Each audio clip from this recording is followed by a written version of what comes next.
Session आज साधारण अधिवेशन होता अधिवेशन होवार कारण है आम प्रति सरकार आपाथेटिक एटीट्यूड गत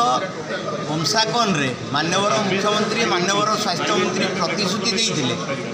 ओडिशा डाक्तर मानकर जो न्याय्य दाबी अच्छी पेरिफेराल सर्विसेज जो मैंने जगाऊँ 4.5 कोटी ओडिया से सबू दाबी पूरण कर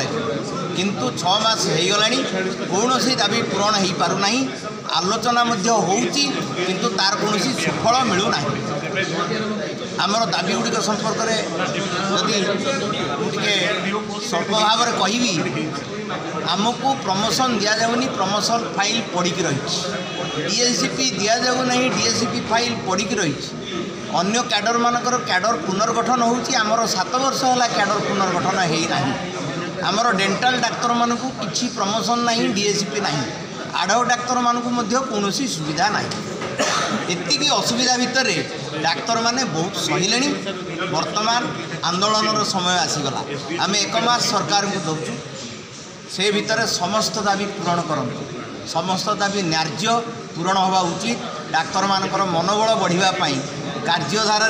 से माने भल कार्य करने डाक्तर मानक एतिकी सुविधा सुजोग दि जहाँ मिनिमम निहाती दवा दरकार आउ जदि नहला 1 मास भितर तेबे आमे ता परवर्ती पर्यायर सबू कार्य असहयोग करूँ केवल एमरजेंसी सेवा जोगेबू ओपीडी कार्य छुट्टी दिन मानक बंद करूँ कारण छुट्टी दिन मानक अन्य माने घरे शोचंती डाक्तर माने ड्यूटी करुँच बर्तमान से केवल एमरजेंसी सेवा देवे ता परवर्ती पर्यायर जदि मासे भितर नहला आमे समूह इस्तफा प्रदान कर।